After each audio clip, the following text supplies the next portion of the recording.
Hello students, I am Dr. Manju Bala Yadav, Associate Professor in Chemistry, Government College, Kota. Today we will discuss about the third nuclear model, that is the collective model. इससे पहले हमने shell model और liquid drop model पढ़े हैं। इन दोनों को इन दोनों models की जो पिक्युलैरिटीज़ थी उनको साथ में लेकर एक कलेक्टिव मॉडल बनाया गया, क्योंकि कोई भी एक मॉडल जो है न्यूक्लियस के स्ट्रक्चर को नहीं समझा पाया। कलेक्टिव मॉडल में it was mainly developed by the efforts of Ag Bohr and R. Mortelson from 1951 to 1953, and this model treats the movement of nucleus as a whole as the motion of unpaired nucleons. It thus conserves the essential features of the liquid drop model besides retaining the concept of quantum numbers of the nucleons outside the filled shells. तो collective model का जो main इन्होंने जो principal रखा वो था कि हम जो अनपेयर्ड न्यूक्लियॉन्स हैं उनका अगर हम मोशन देखें तो उससे हम मतलब न्यूक्लियस के स्ट्रक्चर को और अच्छे से एक्सप्लेन कर पाएंगे। और इन्होंने जो एसेंशियल फीचर्स थे लिक्विड ड्रॉप मॉडल को उसको कंजर्व रखा, और जो अभी तक हमने जो कंसेप्ट ऑफ क्वांटम नंबर्स पढ़े थे फर्स्ट आपके शेल मॉडल में, उनको भी उनकी जो फिलिंग हमने करी थी डिफरेंट शेल्स में न्यूक्लियॉन्स की, और जो आउटसाइड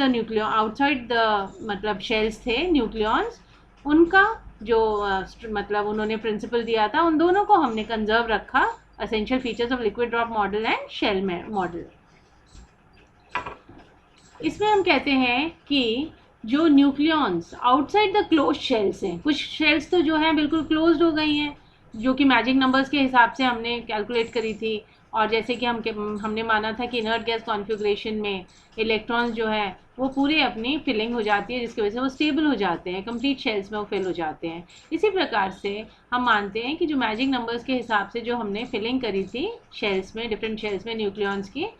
अब उनके बाहर जो न्यूक्लियॉन्स रह गए वो एक सेंट्रीफ्यूगल प्रेशर जो है वो डालते हैं। बच्चों हमको पता है कि सेंट्रीपेटल फोर्स जो है टुवर्ड्स द सेंटर लगता है, सेंट्रीफ्यूगल फोर्स जो है आउट मतलब रिवर्स डायरेक्शन में लगता है, जिससे कि न्यूक्लियस जिसको हम अभी तक स्फेरिकल मानते आए हैं उसका शेप जो है वो डिफॉर्म हो जाता है, या तो वो ऑब्लेट हो जाता है जस्ट लाइक एग, अगर प्रिंसिपल एक्सिस के अलॉन्ग उसको हम एलोंगेट करें, और अगर वो दूसरा प्रोलेट हो जाता है, यानी कि अगर हम उसको ऊपर की तरफ से अगर हम एक्सटेंड करेंगे तो वो प्रोलेट हो जाएगा।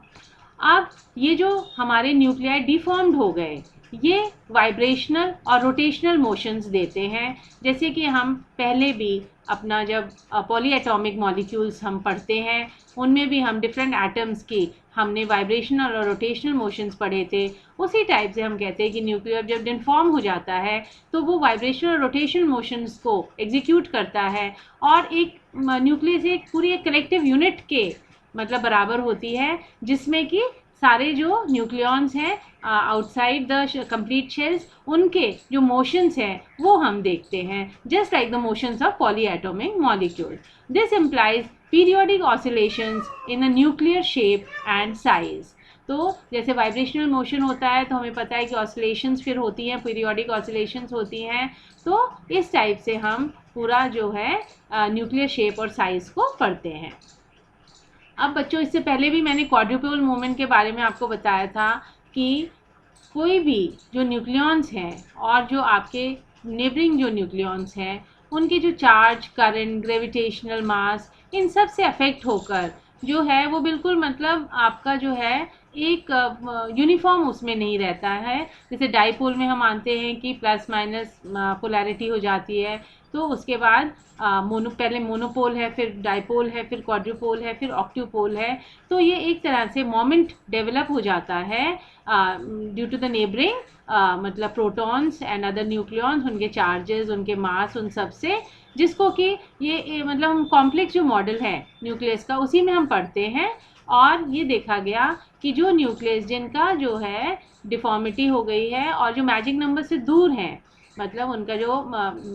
मैजिक नंबर्स के हिसाब से जो फिलिंग हो गई उसके बाद जो बचे, उनमें अगर क्वाड्रुपोल मोमेंट हमने कैलकुलेट किया तो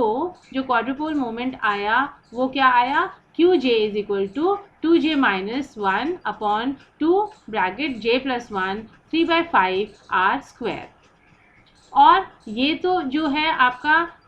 क्यू जे वैल्यू जो है ये तो आपका जो सिंगल ऑड पार्टिकल बच गया स्पिन जे का उसके लिए है। और एक्चुअल जो क्वाड्रुपोल मोमेंट आया डिफॉर्मिटी की वजह से वो जो है इससे काफ़ी गुना ज़्यादा आया। तो अगर हम रेशियो देखें जो एक्चुअल क्वाड्रुपोल मोमेंट का है और जो क्यू जे यानी कि जो single odd particle of spin J की वजह से आया है, तो हम देखते हैं उससे हम नंबर ऑफ न्यूक्लियॉन्स जो है वो कलेक्टिवली जो मूव कर रहे हैं उनको कैलकुलेट कर सकते हैं। अब the nuclear excitation consist the new collective motion of many nucleons lying outside together leading to higher rotational and or vibrational quantum numbers for the group of nucleons as a whole. Of the two, rotational motions have been better understood. जैसे कि हमने पहले भी अपना spectroscopy हम पढ़ते हैं तो हम देखते हैं कि डिफरेंट जो एटम्स हैं उनके मोशंस जो हैं उनकी वजह से डिफरेंट एनर्जी लेवल्स डेवलप हो जाते हैं और फिर हम उसमें एनर्जी जो है वापस जब वो हायर लेवल से लोअर लेवल में ट्रांजिशन होता है तो हम एनर्जी कैलकुलेट करते हैं। उसी प्रकार से यहाँ पे भी जो कलेक्टिव मोशन है न्यूक्लियॉन्स का उसकी वजह से जो है न्यूक्लियर एक्साइटेशन होता है और जिसकी वजह से रोटेशनल और वाइब्रेशनल क्वांटम नंबर्स जो हैं आपके for the group of nucleons as a whole उनकी वजह से जो है डिफरेंट एनर्जी लेवल्स जो है डेवलप हो जाएंगे और इनमें हम रोटेशनल मोशंस को ज़्यादा बेटर अंडरस्टैंड करते हैं।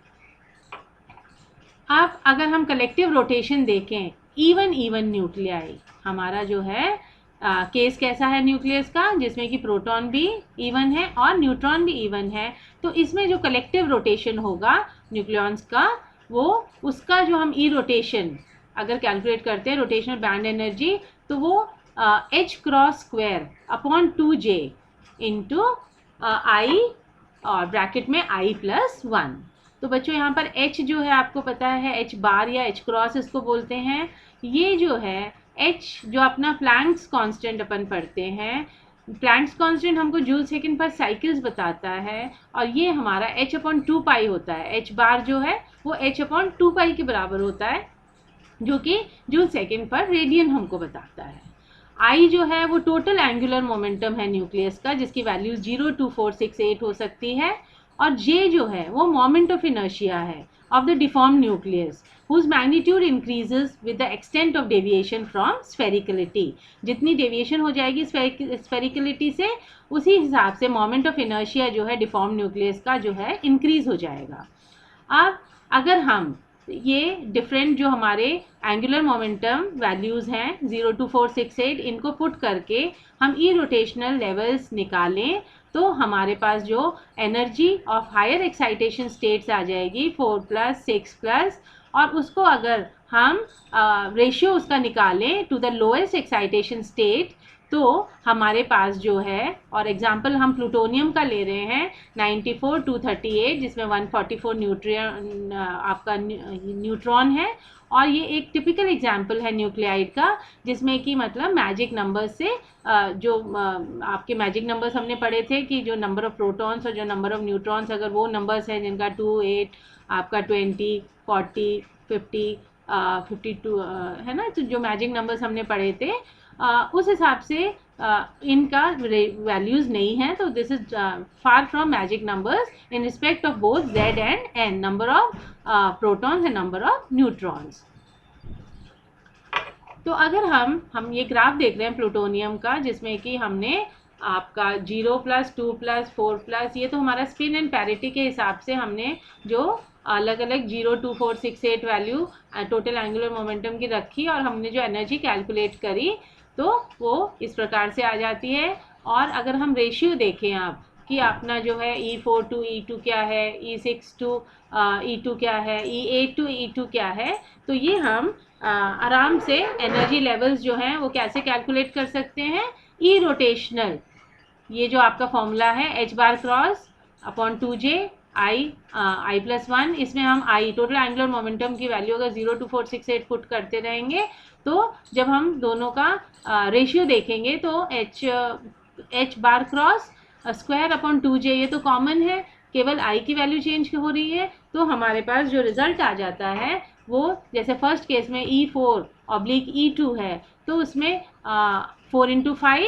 अपॉन 2 × 3 आ जाएगा। 4 × 5 कैसे आएगा, i की वैल्यू 2 रखी तो ब्रैकेट में 2 + 1 3 हो गया, और बाहर भी 2 है तो 6 हो गया आपका। 2 + 1 3 × 2 6 है ना। तो ये आपका जो है यहाँ पे 2 × 3 6 हो गया। और अगर हम E4 के लिए कैलकुलेट करें तो E4 के लिए यानी कि आपने 4 रखा तो 4 + 1 5, और 5 और बाहर कितना है 4, तो 20। तो इस तरह से आपका यहाँ पे क्या आ गया, 20/6 आ गया। तो इसकी रेशियो जो है 3.33 हो गई, और वैल्यू ऑब्जर्व फॉर प्लूटोनियम है 3.32। इसी प्रकार से अगर हम E6/E2 निकालें तो हमारी वैल्यू 7.0 आ रही है, और प्लूटोनियम के लिए ये वैल्यू 6.91 आई। E8/E2 ये हमारी 12 आई है, और प्लूटोनियम के लिए 11.68 आई है। तो जो हम देख रहे हैं कि अगर हमारे पास इवन न्यूक्लियाइड हैं, पर वो जो है फार फ्रॉम मैजिक नंबर्स हैं, है ना, जो उनका मैजिक नंबर्स से दूर है, उनका जो नंबर ऑफ न्यूक्लियॉन्स है,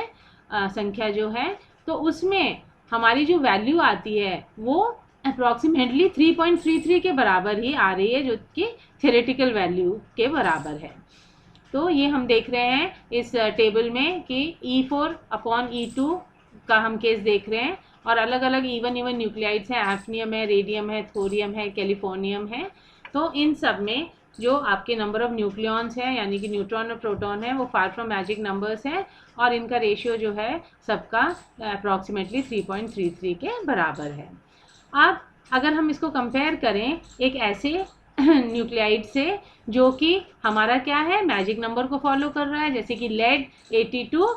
208, 126 जिसमें न्यूट्रॉन संख्या है, तो उसमें जो विद मिनिमम डिफॉर्मेशन, उसमें जो E4/E2 वैल्यू है वो केवल 1.2 है।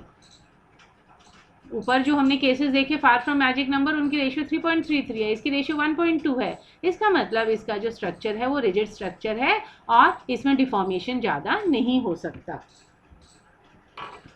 तो अब हम अगर देखें कलेक्टिव रोटेशन इन ऑड ए न्यूक्लियाई, यानी कि हमारा मास नंबर क्या है इसमें, ऑड था। पहले हमने देखा था इवन, अब हम देख रहे हैं कि अगर मास नंबर ऑड है, अगर मास नंबर ऑड है यानी कि उसमें एक एडिशनल जो है आपका अनपेयर्ड न्यूक्लियॉन है,